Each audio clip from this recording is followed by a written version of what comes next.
Hi, this is Christian Kabuai, and this is my 2013 year in review for Baybayin.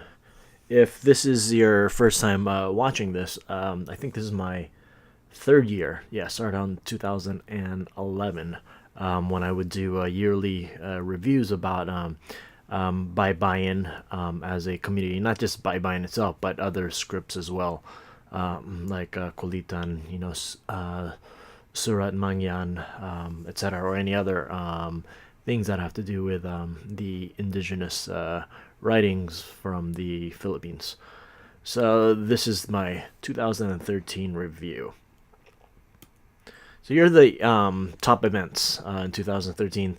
Uh, all in all, there wasn't that much action compared to 2012. 2012, we had quite a few um, events, such as the Baybayin movie debuting last year, well, actually in 2012, as well as we had some movement about the Tikau Stone and the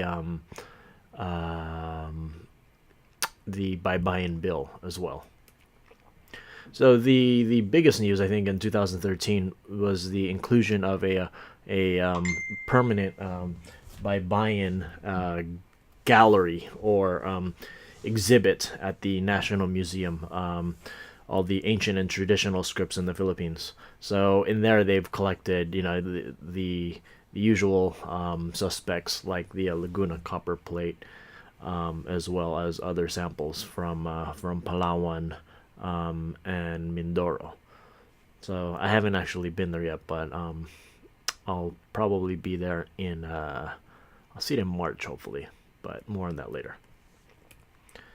I mentioned the movie Baybayin making news last year, actually in 2012, but 2013 is where Kanakan, the director in the middle with the bow tie, he made the rounds with the at the film festivals, winning multiple awards. I actually got to meet him in 2013 September. He stayed in the San Francisco Bay Area for I think well over a month, so we got to talk for a bit, and I actually got to know him, and we have a pretty good vision of what we feel, and we can work together on indigenous culture of the Philippines, not just by Bayan.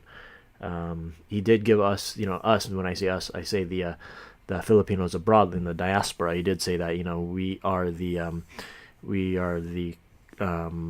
I don't want to say future, but he said we're the light. We're the ones that are promoting the culture, because in the Philippines there are other priorities that they have to deal with. So we're taking it as an opportunity to promote the culture when we can, because if you've ever seen my lectures, because we have more or less the means to, we have the luxury to be able to do that. And here's a screenshot of the film. If you haven't seen it, I suggest checking it out at a screening. It hasn't debuted yet in North America, but I'm sure it will be out soon, within a few months. The This right here is a Christmas card from the Mangyan Heritage Center in Mindoro. The news out of there is that the elders, according to Norman de los Santos, advise that they're doing away with the Anton Posma's rock character. You'll notice the Christmas card here, looks a bit different. So this is an example of the script, actually living, being changed, and the elders actually saying that this is important and we're going to take action on it, so that the next generation will still be able to use it. And this right here is not necessarily Baybayin related, but there's a lot of Baybayin activity.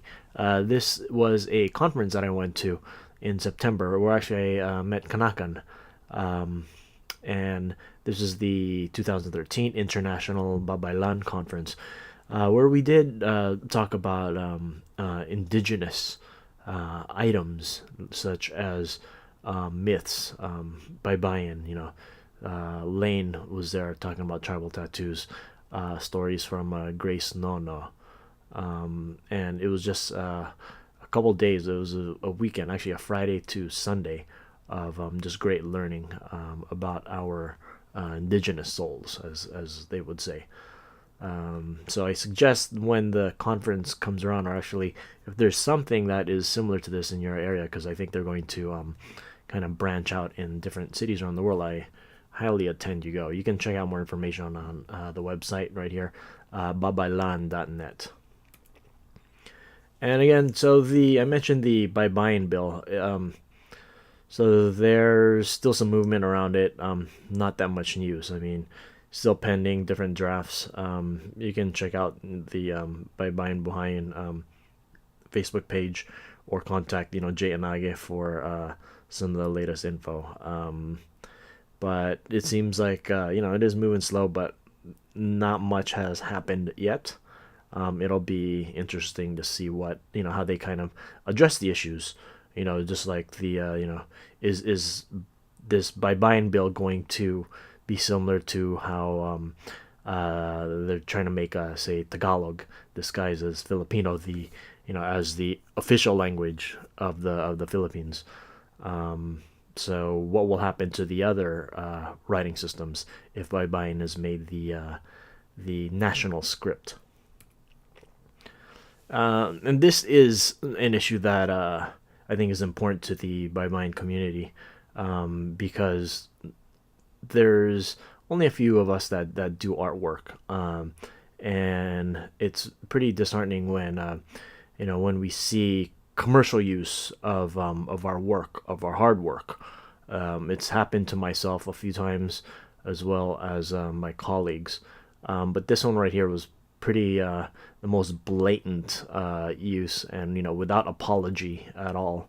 There are more details I can get into, but I'll have a recap once this drama is over, because I'm still there's a lot of lawyers involved, and it's still in the works. But I will definitely keep everyone updated once this thing is settled. But basically, what happened was an underwear company in the Philippines used my artwork, a font that I actually created, and on their underwear. And while I do allow people to use my font, but it's not commercially. The mission and vision of our two companies, surely don't match. I can I can see if it was a non-profit or a school or something like that. But for some underwear, come on, give me a break. So more on this later. And in 2013, I had a few projects. I didn't do that many events as I did last year or the previous year. Actually, every year my events have been getting less and less. I've kind of had to stay away from a lot of the other smaller events, because it's just not worth it. The energy, the money, because sometimes when I do events, I lose money, and I'd rather use that to reinvest or into the community, or into other projects that have bigger impact. So here, 2013. This is one event though that I started last year. It's called Sketch Tuesdays at a local gallery, and once a month they have a space where they allow people just to go in there and sketch and sell their items. Little 5x7 cards for about $5, $20, $30. And the thing is that they get established artists as well as students and newbies or anyone. So I try to go there once a month and represent the Baybayin and the culture. And so far the response has been kind of interesting. People kind of curious what it is, because most of it are people drawing characters and other types of things. Mine is the only cultural art at this event. So it's at a 111 Mina. Usually it's the third Tuesday of every month. So if you're around, or you can go on my Facebook, I usually announce it. Check it out. Sometimes I have contests, give away free stuff. And this is a project that I started late last year. It's called Baybayin and Ballet. I collaborated with two dancers, Lydia and Brian. So basically, we went to Morro Bay, where supposedly the first Filipino landed in 1587, and they did a dance. And what I did was I went around them and shot them with my camera, high speed, and my the idea is to capture their movement with Baybayin, like the one you're looking at right now. When I look at it, I see the Ma character. So sometime in 2014, we're going to have some sort of show where we would show the dance. They would perform the dance. We would show artwork of the 17 characters that I've done, as well as the video, the music video, I guess. So stay tuned for that. This is kind of nerdy, but I think that with my buy-in work is that a lot of it is technology related. And on my online store, I've now accepted a Bitcoin. Bitcoin's a digital currency that you can pay. Not that many people have it, but I think that if there are any other buy-in artists out there, you need to know technology. It's cool that you have old writing and things like that on paper.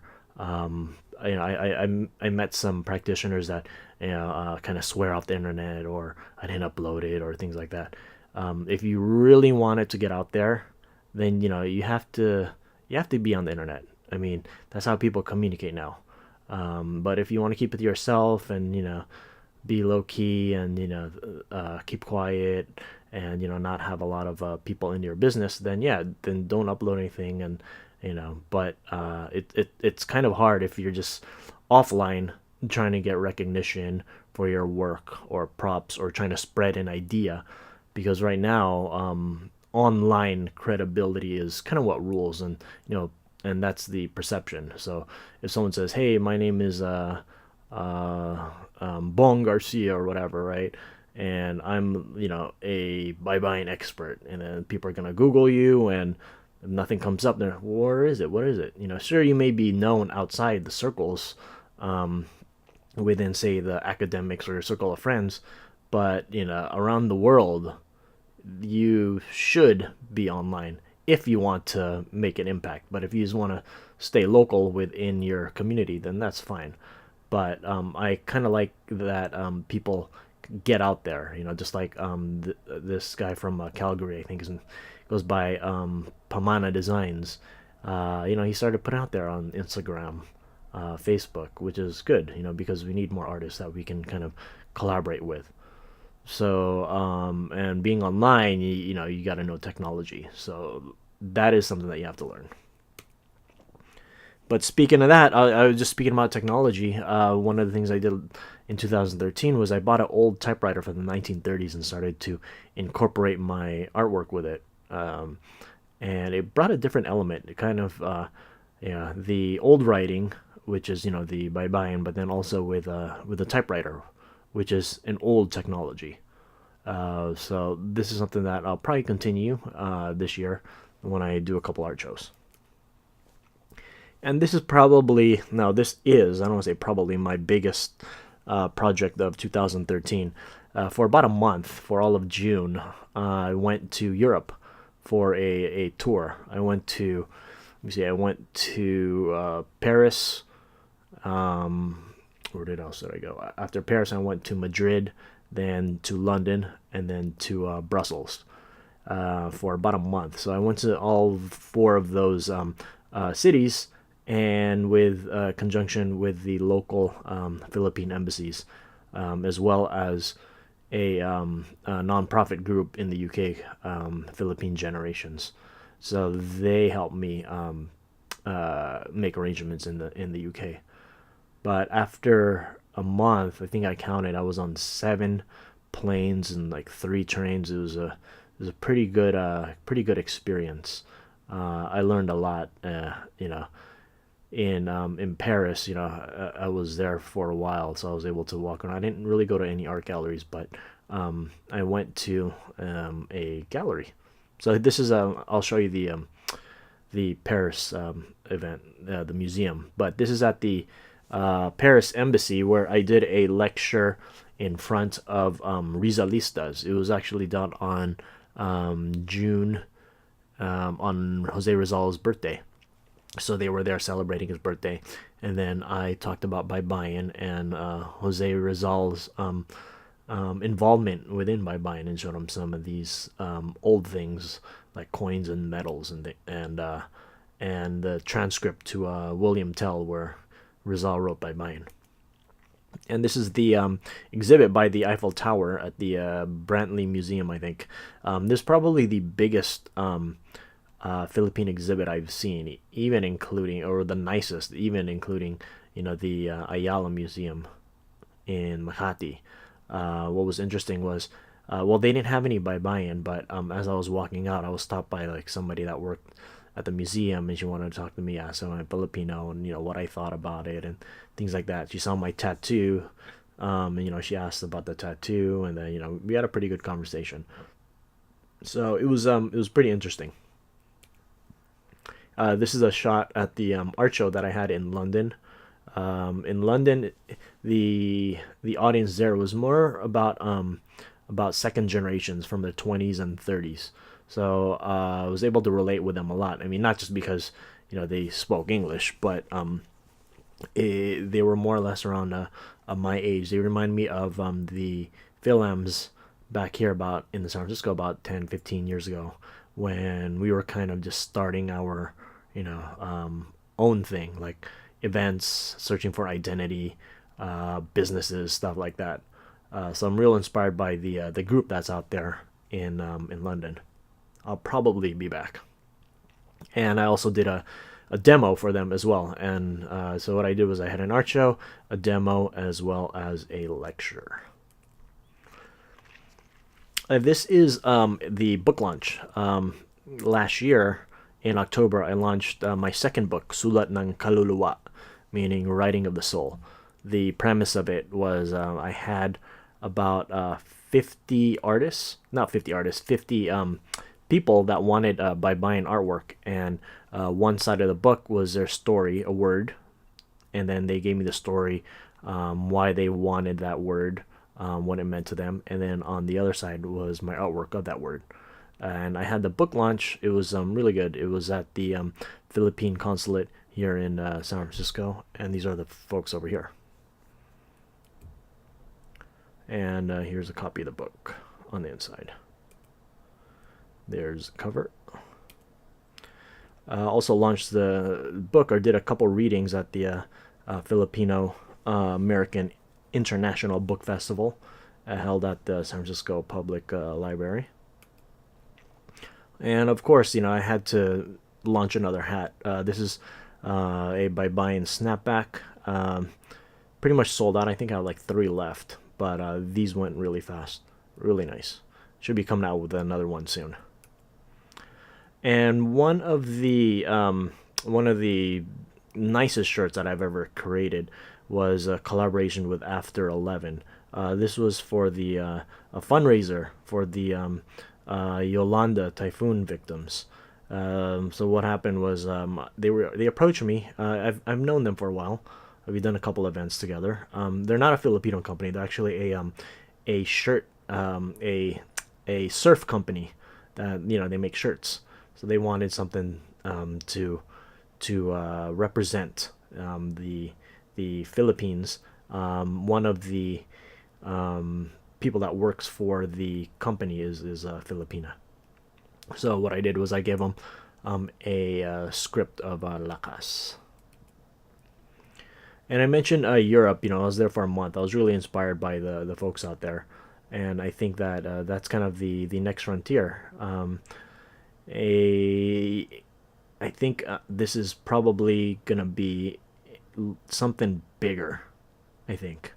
A lot of folks, a lot of companies are saying China, but for me in my work, it's Europe. and I urge like Filipino American companies to check out Europe, because there's a lot of opportunity out there, not just financially, but there's also culturally. I think that they are hungry for this stuff, and there's maybe we can inspire them to kind of set up their own thing out there. So I launched Baybayin .eu, and this is where I have. That means that I have local distribution, local manufacturing, so cheaper shipping rates for my apparel and my books. Um, Also gonna be launching some other country sites. 2014, um, to me, it's about expansion, kind of also creating a process, getting finances in order, kind of streamlining things. Not that so that I'm not doing so many things out there. I just want to be simple, not be so stressed. I did EU late last year, and this year in 2014, I'm gonna launch Australia for my apparel and books. In Feb this year, I haven't announced it yet, but now I will. So I'm gonna be in Japan with a couple other by buying artists, advocates. So it's gonna be at the University of Tokyo. I'll post a link later, but it's gonna be a conference on endangered scripts, and I'm gonna be giving a talk and showing some artwork. That'll be interesting. And after Japan, I'm gonna go to the Philippines for about a week. Not sure yet what the agenda is, but I'm sure I'll have one or two events out there. And most likely, I'll maybe go to Europe as well. I'll have to figure out exactly what countries. Probably not 4 countries like I did before, maybe just 2 this time. And also a conference in the US. I know I put this on here last year, but Europe kind of took over my time and brain power last year. But I want to have a by buying conference in October of this year. May not be only by buying, could be a cultural conference, but we'll see. It'll be interesting. So if you want to help out with that, feel free to contact me. So that was my 2013 review. I don't know really to expect in 2014. I know I'm gonna launch a translator soon, and I think it'll be an interesting year, not just for myself but just the community. I know that every year, I may say that, but I think just in the right time, people are able to now kind of figure out, all right, we have arrived, we're here, we recognize, there are needs. I did a couple events last year, and maybe I'll be able to kind of harness those folks, just like at the Baybayin conference, the event I had at Manila Town. Maybe we'll be able to create something similar to that. So here's to 2014. Again, this is Christian. Feel free to contact me anytime. Thank you.